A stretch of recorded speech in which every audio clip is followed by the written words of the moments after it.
Hello everyone, welcome to Sai generation. आज हम लोग बात कर रहे हैं द ब्रांचेस ऑफ साइकोलॉजी के बारे में। ये जो वीडियो है ये एसएसबी पीजीटी स्टूडेंट्स के लिए खास करके है, बट ये जो मैं टॉपिक्स है मैं इसको ओवरऑल पे डिस्कस कर रही हूँ। मतलब ये आपके ग्रेजुएशन, पोस्ट ग्रेजुएशन, आपके सीटीपी, अगर आप बीएड की प्रिपरेशन कर रहे हैं तो आपके सीटेट की प्रिपरेशन कर रहे हैं, टेट, सुपर टेट, मतलब किसी भी ऐसे कॉम्पिटेटिव एग्ज़ाम्स की प्रिपरेशन कर रहे हैं तो ये वीडियो आपके उन एग्ज़ाम्स में भी हेल्प करने वाला है। यहाँ तक कि ये आपके नेट के एग्ज़ाम में भी हेल्प करेगा। तो मेरी कोशिश है, मैं जो नोट्स होते हैं उनके बेस पे ऐसे नोट्स बनाती हूँ कि सारे कॉम्पिटेटिव एग्ज़ाम वाले स्टूडेंट्स को भी हेल्प कर सके और ग्रेजुएशन और पोस्ट ग्रेजुएशन के स्टूडेंट्स को भी हेल्प कर सके। तो वीडियो को शुरू करने से पहले प्लीज़ आप चैनल को लाइक, शेयर और सब्सक्राइब करना मत भूलिएगा, और जो बेल आइकन है उसको भी प्रेस करना मत भूलिएगा। तो वीडियो को शुरू करते हैं, लेट्स गेट स्टार्टेड। तो सबसे पहले बात करते हैं ब्रांचेस ऑफ साइकोलॉजी में जनरल साइकोलॉजी के बारे में। General psychology explains the principle of behaviour, how and why people behave.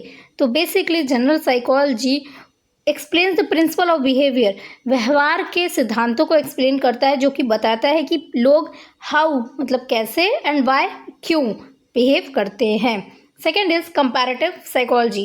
Comparative psychology में देखिए ब्रैकेट में एनिमल साइकोलॉजी लिखा है, studies the behaviour and mental process of human in comparison with that of animals and the basis of genetic and evolution.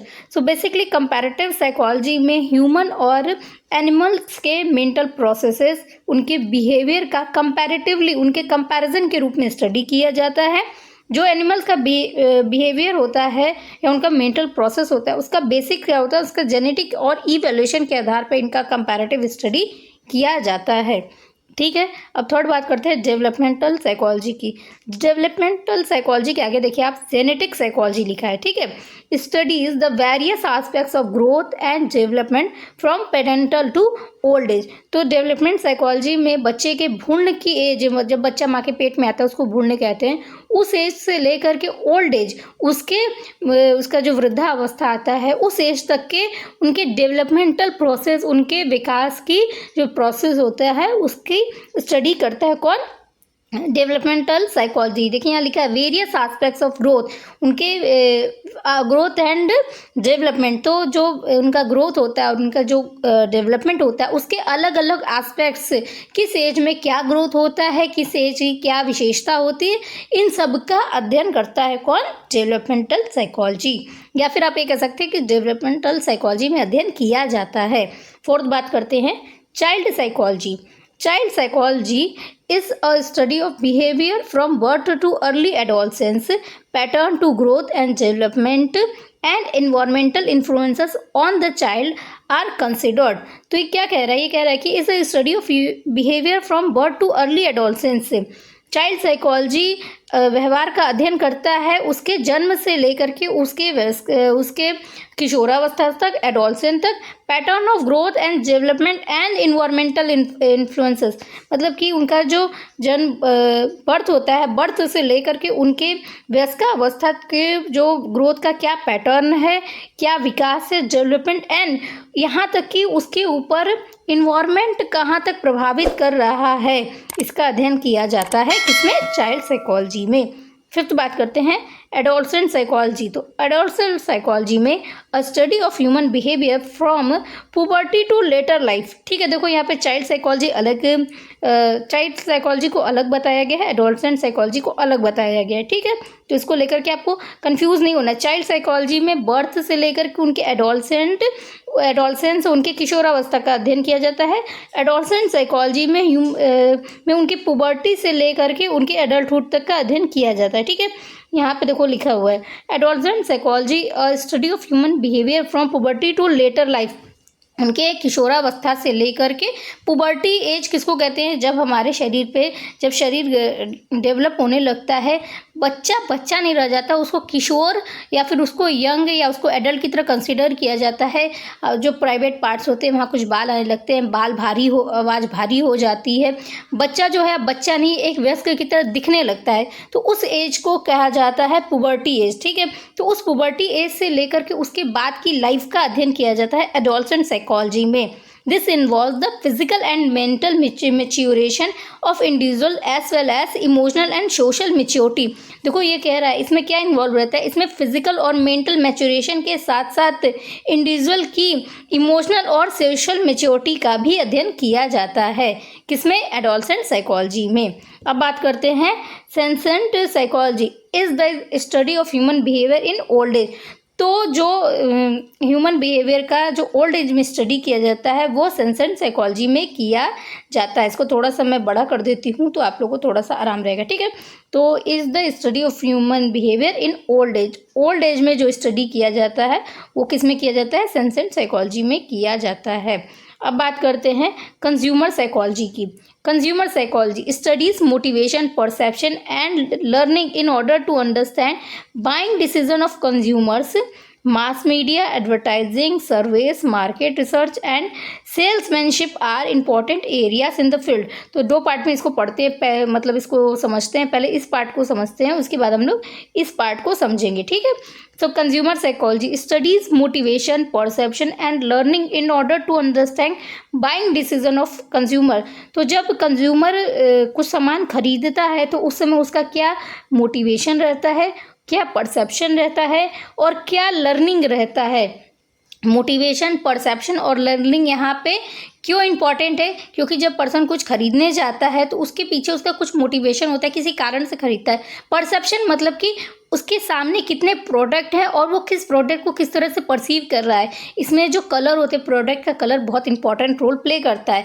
And learning in order to understand buying decision of consumer. तो learning का मतलब कि वो कितना जानता है, कितना सीखा हुआ है उस प्रोडक्ट के बारे में। In order to understand buying decision, तो इसको समझने के लिए कि किसी सामान को खरीदते समय उसका क्या मोटिवेशन रहता है, क्या परसेप्शन रहता है, क्या लर्निंग रहती है, तो इसको स्टडी किया जाता है कंज्यूमर साइकोलॉजी में। Buying decision of consumer, consumer का सामान खरीदते समय लिए जाने वाला डिसीजन। बाइंग डिसीजन का मतलब यही होता है। अब देखो इसमें यहाँ पे आगे इसी चीज़ को यहाँ पे एक्सप्लेन किया है, ठीक है। Mass media, advertising, survey, market research and salesmanship are important areas of field. जैसे मैंने बताया मोटिवेशन, तो ये सब मोटिवेशन, परसेप्शन और लर्निंग कहाँ से वो जो कंज्यूमर होता है जुटाता है? वो मास मीडिया के थ्रू जुटाता है, एडवर्टाइजिंग के थ्रू जुटाता है, सर्वेस, मार्केट रिसर्च, सेल्समैनशिप इसके इंपॉर्टेंट फील्ड्स हैं। और इन्हीं सब के थ्रू जो कंज्यूमर होता है वो प्रोडक्ट के बारे में इंफॉर्मेशन जुटाता है, ठीक है। अब बात करते हैं एट्थ ब्रांच की, जिसका नाम है abnormal psychology. So abnormal psychology is concern with the case of personality disorder and deviant behaviour. तो एबनॉर्मल साइकोलॉजी में वो पर्सनैलिटी डिसऑर्डर, व्यक्तित्व से संबंधित जो समस्याएं होती हैं, जो डिसऑर्डर होते हैं, उनका अध्ययन किया जाता है। और पर्सन एक नॉर्मल बिहेवियर करता है और एक डेविएंट बिहेवियर करता है, तो जो कि नॉर्मल बिहेवियर से अलग होता है, तो उसका भी अध्ययन किया जाता है। किस में अध्ययन किया जाता है? एबनॉर्मल साइकोलॉजी में। अब बात करते हैं डायनेमिक साइकोलॉजी, ठीक है। तो डायनेमिक साइकोलॉजी भी पर्सनैलिटी साइकोलॉजी का एक ब्रांच है। देखो यहाँ ब्रैकेट में आप देख सकते हैं, यहाँ पे लिखा हुआ है, ठीक है। जो dynamic psychology emphasise the internal drives and motives of particular behaviour. तो डायनेमिक साइकोलॉजी एम्फेसाइज का मतलब होता है कि प्रेशर करता है, उसके ऊपर जोर देता है। किस बात पर जोर देता है? The internal drive and motives of particular behaviour. किसी एक व्यवहार के पीछे क्या इंटरनल ड्राइव्स है और क्या मोटिव्स है, इस बात को कौन प्रेशर करता है? डायनेमिक साइकोलॉजी, जो कि पर्सनैलिटी साइकोलॉजी का एक ब्रांच है। अब बात करते हैं 10th नंबर की, जो कि है लीगल साइकोलॉजी। तो legal psychology is the application of psychological principle in analysing evidence and examine witness in legal proceeding. देखो यहाँ पे ब्रैकेट में लिखा है, legal psychologist typically take basic social and cognitive theories and principle and apply them to issue in the legal system such as eyewitness memory, just decision making and investigation and intervening। तो इसको मैं थोड़ा सा detail में समझा देती हूँ।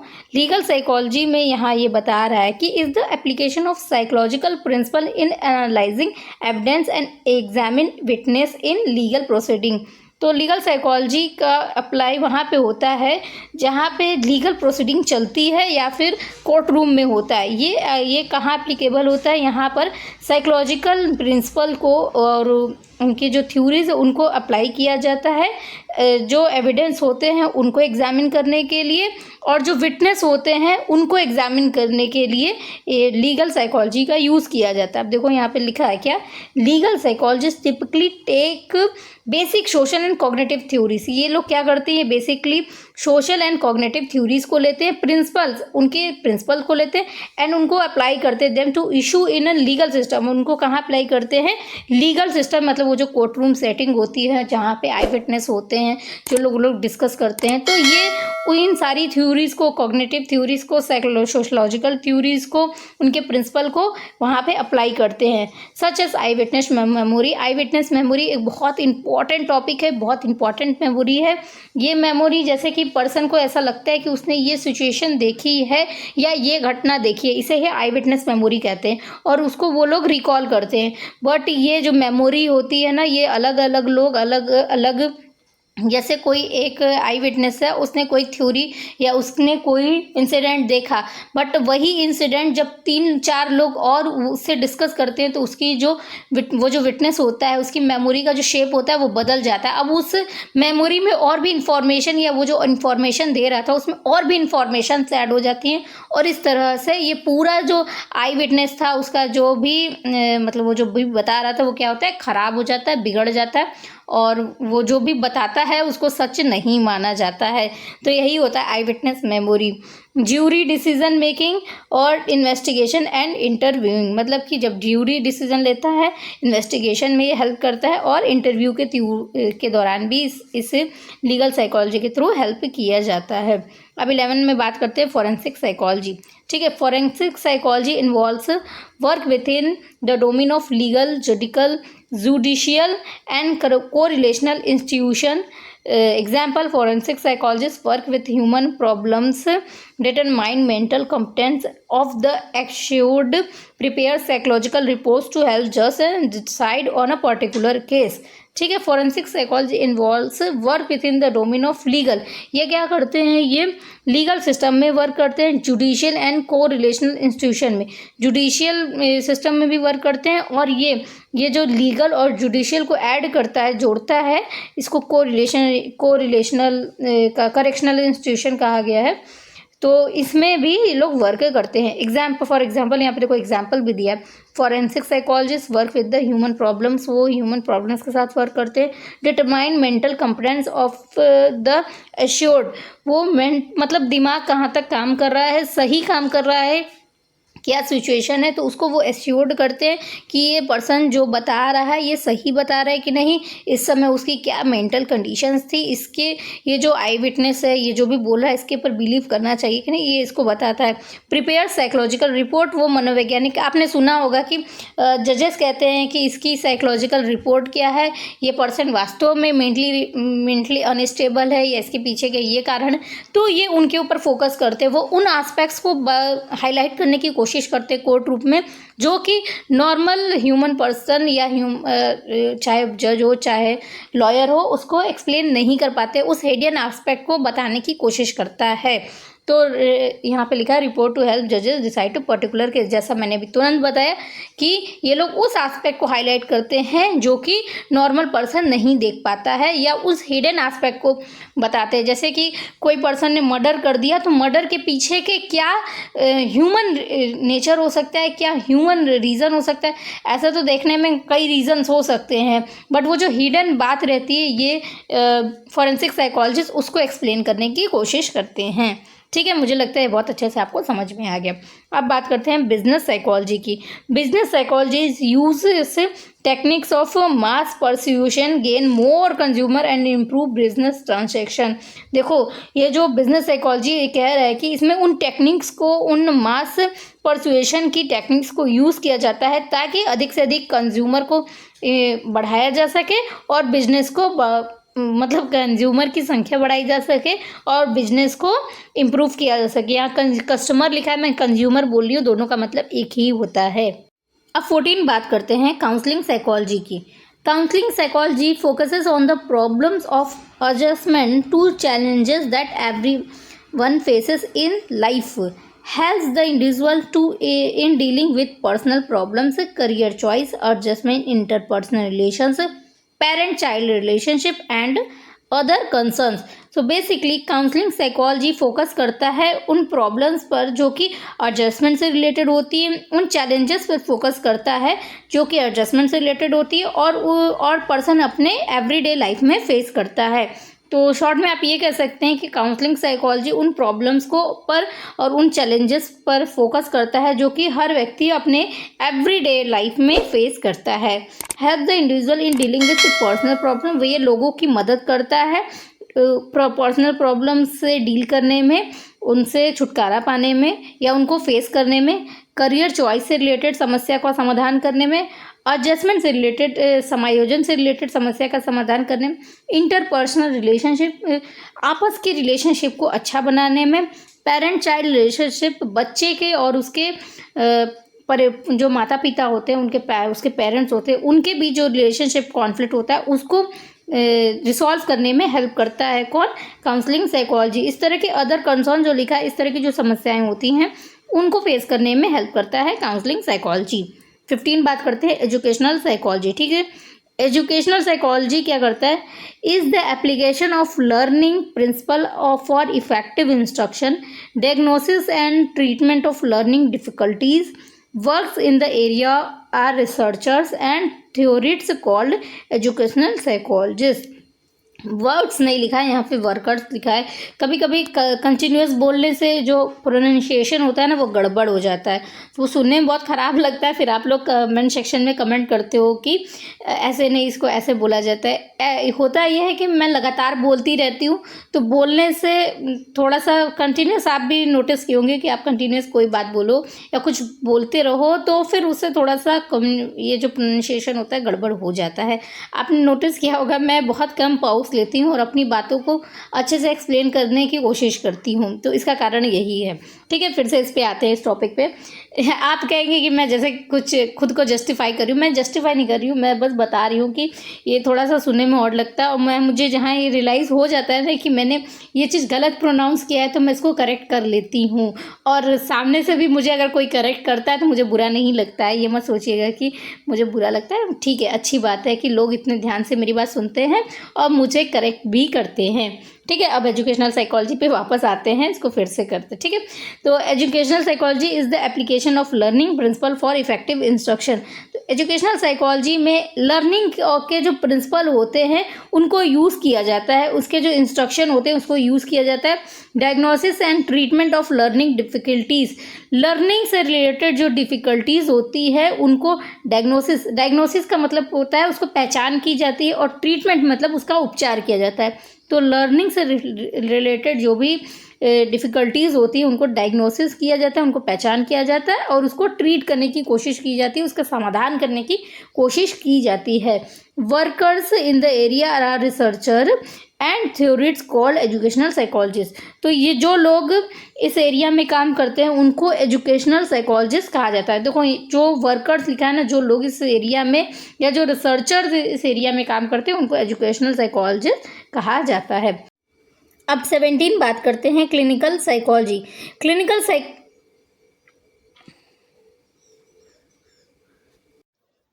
Psychology एक डायग्नोसिस करता है, डायग्नोसिस मतलब पहचान करता है। तो diagnosis and evolution of event that give rise to behaviour disorder, उन घटनाओं की पहचान करता है जो कि बिहेवियर डिसऑर्डर को बढ़ावा देने में महत्वपूर्ण भूमिका निभाते हैं। उन सिचुएशंस की, उन परिस्थितियों की पहचान करता है जिनके कारण बिहेवियर डिसऑर्डर होता है या अपना आकार लेता है। बिहेवियर डिसऑर्डर आप ये कह सकते हैं कि होता है या जिनके कारण बिहेवियर डिसऑर्डर पर्सन में बढ़ता है। इसके साथ ही साथ ये उन सारे घटनाओं की, उन सारी परिस्थितियों की पहचान करते हैं जिनके कारण माल एडजस्टमेंट यानी कि कुसमायोजन होता है। प्राणी या फिर मनुष्य आप कह सकते हैं, व्यक्ति कह सकते हैं, वो अपने समाज में रहने में असमर्थ होता है, समाज के साथ तालमेल बना के रखने में असमर्थ होता है। तो क्लिनिकल साइकोलॉजी बेसिकली उन घटनाओं की पहचान करता है जो कि माल एडजस्टमेंट में इन्वॉल्व होते हैं, जिनके कारण माल एडजस्टमेंट होता है और बिहेवियर डिसऑर्डर बढ़ता है या अपना आकार लेता है। Industrial psychology is the application of psychological knowledge of to the problems of business and industry. तो industrial psychology is the application, ये एप्लीकेशन है या फिर आप कह सकते हैं ये साइकोलॉजी का अप्लाइड रूप है, जो कि बिजनेस और इंडस्ट्री से रिलेटेड साइकोलॉजिकल प्रॉब्लम्स को आइडेंटिफाई करने और उनकी पहचान करने में मदद करता है। या फिर आप ये कह सकते हैं कि इस ब्रांच में मनोवैज्ञानिक नॉलेज को यूज़ किया जाता है बिजनेस से रिलेटेड और इंडस्ट्री से रिलेटेड प्रॉब्लम्स को सॉल्व करने में। इसमें देखिए हाईलाइट किया गया है जॉब सेटिस्फैक्शन एंड प्रोडक्टिविटी, मतलब कि बिजनेस में जॉब सेटिस्फैक्शन से रिलेटेड प्रॉब्लम्स को आइडेंटिफाई किया जाता है, उनको डायग्नोस किया जाता है और प्रोडक्टिविटी से रिलेटेड प्रॉब्लम्स को फोकस किया जाता है और उनको डायग्नोस किया जाता है। 19 बात करते हैं human engineering psychology. Human engineering psychology is concerned with creating safer and more efficient equipment so that workers will be able to perform their job with a minimum expenditure of time and effort। तो human engineering psychology का जो main ध्यान होता है वो इस बात पे रहता है कि एक सेफर और बहुत इफ़ेक्टिव इन्वायरमेंट्स को बनाया जा सके, मोर इफिशिएंट इक्विपमेंट को बनाया जा सके, ताकि जो वर्कर्स हैं वो अच्छे से अपनी जॉब में परफॉर्म कर सकें और विथ मिनिमम एक्सपेंडिचर, बहुत कम खर्चे में बहुत कम टाइम कंज्यूमिंग के साथ अपना अच्छा इफेक्टफुल काम कर सकें। सो इसका मेन कंसर्न इस बात पे होता है कि एक सेफर इन्वायरमेंट बनाया जा सके, ताकि जो वर्कर्स होते हैं वो उन इक्विपमेंट के साथ, मतलब उनकी जो मशीनें होती, इक्विपमेंट का मतलब मशीनें होती हैं, वर्कर जिस मशीनों के साथ काम कर रहे हैं उनके साथ वो सेफ माहौल में काम कर सके और कम खर्चे में कम समय में अच्छा और इफेक्टिव काम कर सकें। तो यही है ह्यूमन इंजीनियरिंग साइकोलॉजी। अब बात करते हैं 20th branch, experimental psychology. Experimental psychology is the scientific investigation to the different aspects of behavior, sensation, perception, learning, emotion, motivation and other psychological process। So experimental psychology is the scientific investigation, ये एक वैज्ञानिक investigation है। Investigation का मतलब होता है तहकीकात, आप कह सकते हैं। तो यहाँ मैं तहकीकात लेके नहीं चलूँगी, मैं आपको बता देती हूँ कि ये एक साइंटिफिक एप्लीकेशन है जो कि हमारे ह्यूमन बिहेवियर के different aspects like sensation, perception, learning, emotion, motivation और बाकी साइकोलॉजिकल प्रोसेस को इन्वेस्टिगेट करता है। किस तरह से इन्वेस्टिगेट करता है? साइंटिफिक मेथड का यूज़ करके इन सारे ह्यूमन जो बिहेवियर के जो पार्ट्स हैं, चाहे वो सेंसेशन हो, परसेप्शन, लर्निंग, मोटिवेशन और जो भी दूसरे साइकोलॉजिकल प्रोसेस है, उनकी साइंटिफिक व्याख्या करने की कोशिश करता है। कौन? Experimental psychology. 21 की बात करते हैं, differential psychology. Differential psychology studies difference and similarities among individual, social group and race.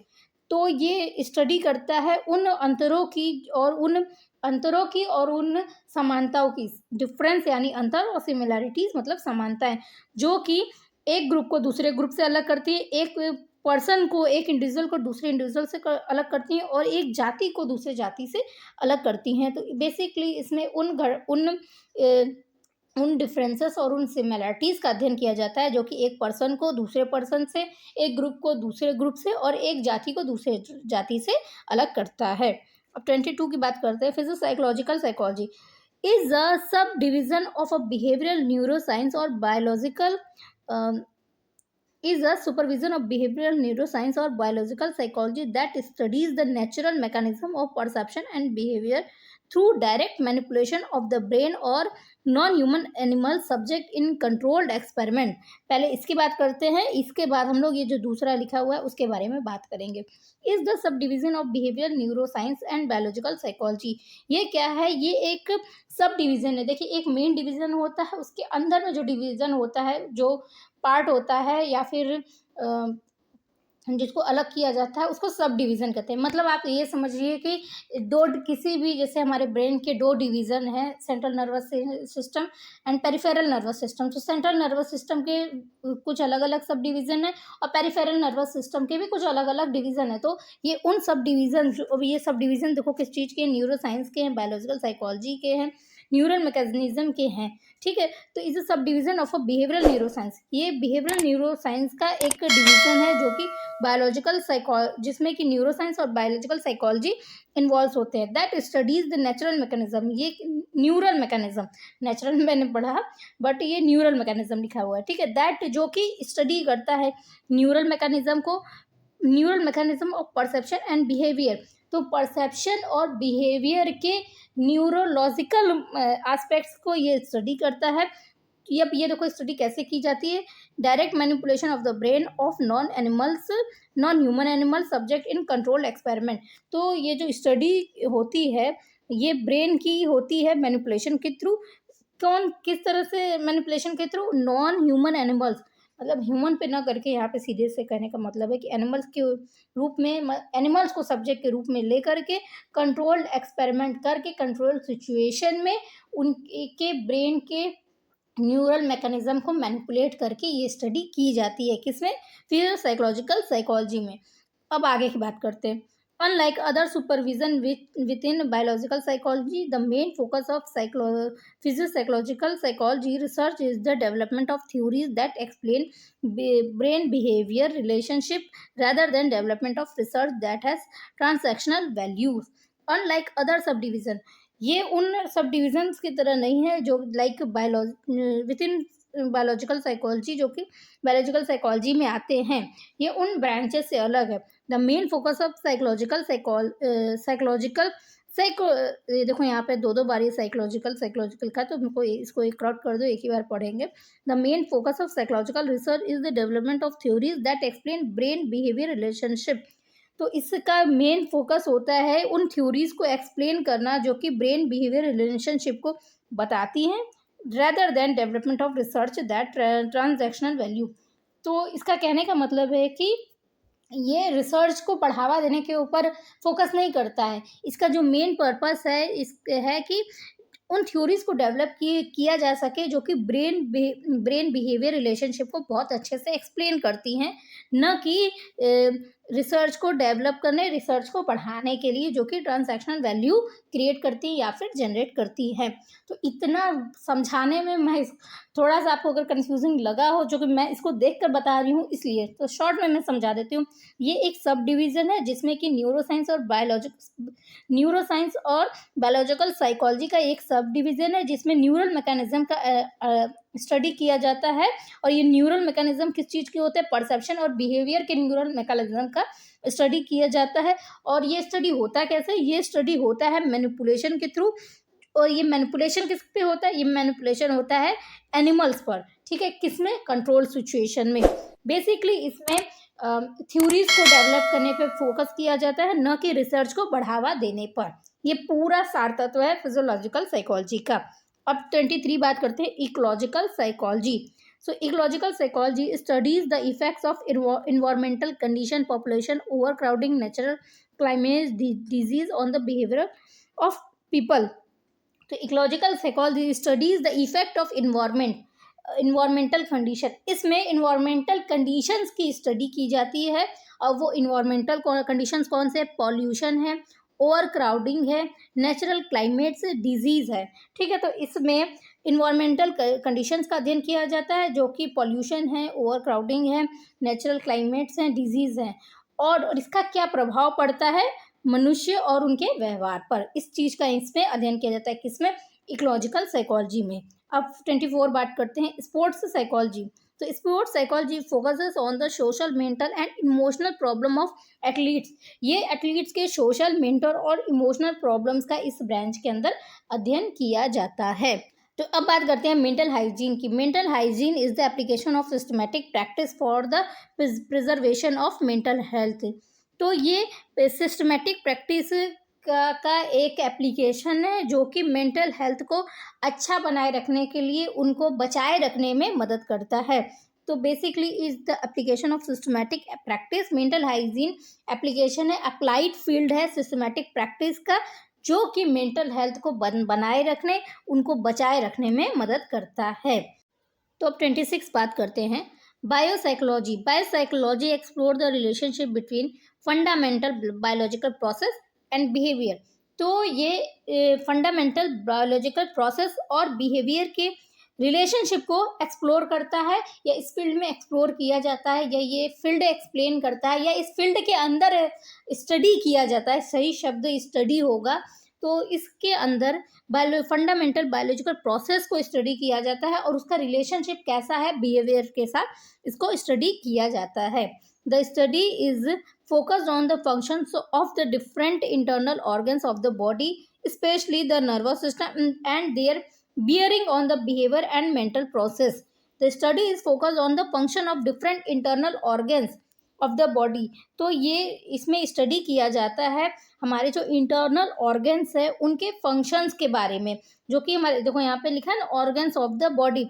तो हमारे इंटरनल ऑर्गन्स और उनके फंक्शंस के बारे में इसमें स्टडी किया जाता है, इसकी स्टडी पर फोकस किया जाता है। Specially the nervous system and their bearing on behaviour and mental process. Specially nervous system का अध्ययन किया जाता है और उन मेंटल प्रोसेसेस का अध्ययन किया जाता है जो कि नर्वस सिस्टम, मतलब हमारे जो नर्वस सिस्टम होते हैं जिनसे रिलेटेड इंफॉर्मेशन वो एक जगह से दूसरे जगह पे कैरी करके ले जाते हैं और वो किस तरह से बिहेवियर को प्रभावित करते हैं। तो यहाँ पे इसका अध्ययन किया जाता है, the bearing on behaviour and mental processes. ठीक है, it is application of the principle of biology, in particular neurobiology, to the study of mental processes and behaviour in human and non human animals. It is application of principle of biology. इसमें principles of biology के सिद्धांतों की study की जाती है, उनको apply किया जाता है। इन पर्टिकुलर न्यूरोबायोलॉजी, स्पेशली न्यूरोबायोलॉजी के जो एप्लीकेशन है, उनके सिद्धांत है, उनको यहाँ पे अप्लाई किया जाता है। To the study of mental process, क्या करने के लिए, मेंटल प्रोसेसेस को स्टडी करने के लिए, और ह्यूमन बिहेवियर और नॉन ह्यूमन एनिमल के मेंटल प्रोसेसेस और उनके व्यवहार को अध्ययन करने के लिए। देखो ये भी बहुत बड़ा सा था, इसको मैं अब शॉर्ट में समझा देती हूँ। इसमें देखो बिहेवियर और बायोलॉजिकल प्रोसेस के जो रिलेशनशिप है उनको अध्ययन किया जाता है या उनके स्टडी पर फोकस किया जाता है। हमारे इंटरनल ऑर्गन्स किस तरह से काम कर रहे हैं, कौन से न्यूरॉन्स उनको किस तरह के मैसेजेस को या किस तरह के नर्व इम्पल्स को कैरी कर रहे हैं और हमारे बॉडी के किस पार्ट में पहुंचा रहे हैं, इस तरह के जो सारे फंक्शंस होते हैं उसको यहाँ पे स्टडी किया जाता है। केवल यहाँ पे ह्यूमन ही नहीं बल्कि नॉन ह्यूमन एनिमल्स के भी जो मेंटल प्रोसेस हैं, बायोलॉजिकल प्रोसेस है, उनको स्टडी किया जाता है। किसमें, बायोसाइकोलॉजी में। अब बात करते हैं 27 कॉग्निटिव साइकोलॉजी की। Cognitive psychology is a discipline within a psychology that investigate the internal mental process of through such as visual processing, memory, problem solving and language. So cognitive psychology is a discipline within a psychology that investigate, पहले इसकी बात करते हैं।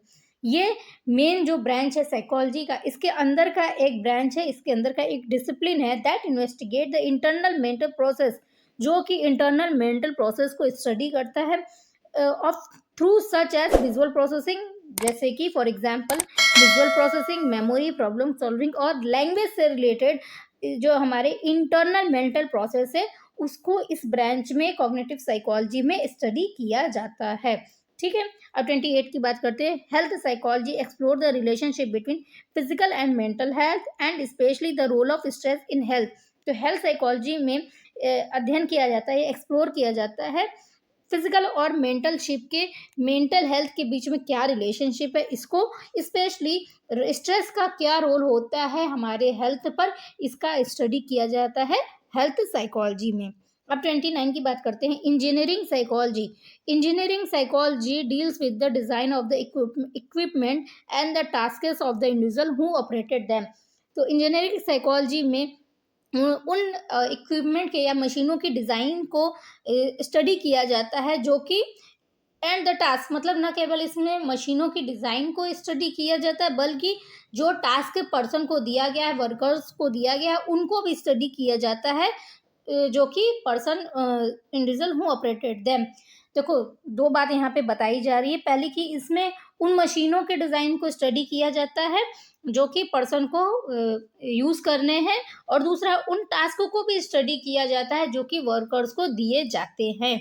ठीक है, अब 30 number पे आते हैं। Media psychology seek an understanding of how people perceive interpret, use, and response to media reach word. In doing so, media psychologists can identify potential benefits and problems and promote the development positive media. So basically media psychology में seek and understand how people perceive, ये इस बात का अध्ययन किया जाता है कि लोग कैसे परसीव करते हैं किसी भी घटना, किसी भी सूचनाओं को कैसे वो ग्रहण करते हैं, कैसे उसका इंटरप्रिटेशन करते हैं, कैसे उस सूचना का इस्तेमाल करते हैं और कैसे उस सूचना के प्रति रिस्पॉन्ड करते हैं. In doing so media psychologist can identify potential benefits and problems and promote. इसके साथ ही साथ मीडिया साइकोलॉजिस्ट उन पोटेंशियल बेनिफिट्स को समझने की कोशिश करते हैं, उन समस्याओं को समझने की कोशिश करते हैं और जो डेवलपमेंट है उसको प्रमोट करते हैं. ऐसा पॉजिटिव मीडिया के रूप में वो उन घटनाओं को, उन बेनिफिट्स को, उन प्रॉब्लम्स को समझने की कोशिश करते हैं और पॉजिटिव मीडिया को ये क्या करते हैं, प्रमोट और डेवलप करते हैं इन मीडिया साइकोलॉजी. अब 31 बात करते हैं कंप्यूटर साइकोलॉजी, जिसे कि ब्रैकेट में देखो साइबर साइकोलॉजी भी लिखा गया है. सो cyber psychology is the study of human mind and behaviour in the context of human technology interaction.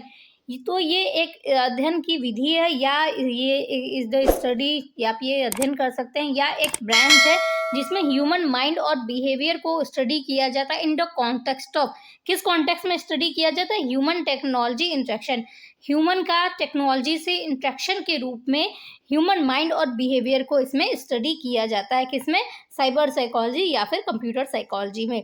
However, mainstream research studies seems to focus on the impact of the internet and cyberspace on the psychology of individuals and group. However, the mainstream research, जो main research है, research studies जो main branch है या main focus है, वो इस बात को स्टडी करने में है या इस बात को समझने में है कि किस तरह से इंटरनेट का इम्पैक्ट होता है, इंटरनेट या फिर आप कह सकते हैं साइबर स्पेस का इफेक्ट होता है, प्रभाव होता है इंडिविजुअल्स पर और उनके ग्रुप पर. ठीक है, यहाँ पे देखो यही लिखा, the main stream research studies the seems to focus on the impact of the internet and cyber space on the psychology of individuals and group. तो जो मेन स्ट्रीम रिसर्च है या जो मेन रिसर्च है या जिनका जो मेन फोकस है वो इस बात पे ही होता है कि इंटरनेट का क्या प्रभाव होता है, साइबर स्पेस का क्या प्रभाव होता है इंडिविजुअल्स पर और उनके ग्रुप पर. ठीक है, some hot topic include online identity, online relationship, personality types in cyber space, transference to computer, addiction to computers and internet, regressive behaviour in cyber space, online gender यही इतना ही दिया है. ठीक है, ऑनलाइन जेंडर डिफरेंस होना चाहिए. तो इन सब का क्या प्रभाव पड़ता है, जो इसमें देखो हॉट टॉपिक, कुछ ऐसे हॉट टॉपिक है जो कि इंक्लूड हैं जिसमें इन बातों का इस फील्ड में खास करके अध्ययन किया जाता है. हॉट टॉपिक करके लिखा हुआ है यहाँ पे. क्या है, ऑनलाइन आइडेंटिटी, मतलब हमारी जो ऑनलाइन, चाहे या फेसबुक का आईडी को ले लें या इंस्टाग्राम ले लें या जो भी ऑनलाइन प्लेटफॉर्म्स हैं उन पर आपकी क्या आइडेंटिटी है. यहाँ पे ओरिजिनल आइडेंटिटी की बात कर रहा है, ये स्वीटी और क्या क्या तो नाम जो चले हैं उन सब की बात नहीं कर रहा है कि पापा की परी नाम से डाल दिया, एंजल, प्रिया, ये सब टाइप के नाम की बात, आइडेंटिटी की बात नहीं हो रही है. यहाँ पे ओरिजिनल आइडेंटिटी की बात हो रही है. ऑनलाइन रिलेशनशिप, भाई फेसबुक रिलेशनशिप मेंटेन करने, बनाए रखने, इसका बड़ा अच्छा प्लेटफॉर्म बन गया है. इसके साथ ही साथ बहुत सारे ऑनलाइन डेटिंग ऐप भी है, जैसे टिंडर बहुत फेमस है. तो ये उसी ऑनलाइन रिलेशनशिप की बात कर रहा है. Personality types in cyber space, देखो personality types in cyber space कैसे आता है कि कुछ लोग आपने देखा होगा किसी पोस्ट पे बड़ा नॉर्मल रिएक्ट करते हैं, कुछ लोग बहुत इम्पल्सिव रिएक्ट करते हैं और कुछ लोग उसको स्किप कर देते हैं. तो इस तरह की पर्सनैलिटी टाइप्स का भी अध्ययन किया जाता है इस फील्ड में. Transference of computer, addiction to computer, ये बहुत कॉमन टॉपिक है. Internet, regressive behaviour in cyber space and online gender difference, इन सब का हॉट टॉपिक्स है. ये सब मेन फील्ड्स हैं जिनका स्टडी किया जाता है कंप्यूटर साइकोलॉजी या फिर साइबर साइकोलॉजी में. तो आज की वीडियो के लिए इतना ही. आई होप आपको ये वीडियो समझ में आया होगा, ये एपिसोड समझ में आया होगा। आपकी अगर कोई भी क्वेरीज हो, चाहे वो कुछ भी हो, आप इसको कमेंट सेक्शन में कमेंट कर सकते हैं। तो किसी भी क्वेरीज के लिए हमें मेल करिए, कमेंट सेक्शन में जाकर के कमेंट करिए, चैनल को लाइक करिए, चैनल को सब्सक्राइब करिए और शेयर करिए। इसको अपने फ्रेंड्स के साथ ज़रूर शेयर करिएगा, क्योंकि मैं वीडियो आपके हेल्प के लिए ही बनाती हूँ। टिल देन खुश रहिए, स्वस्थ रहिए और मस्त रहिए।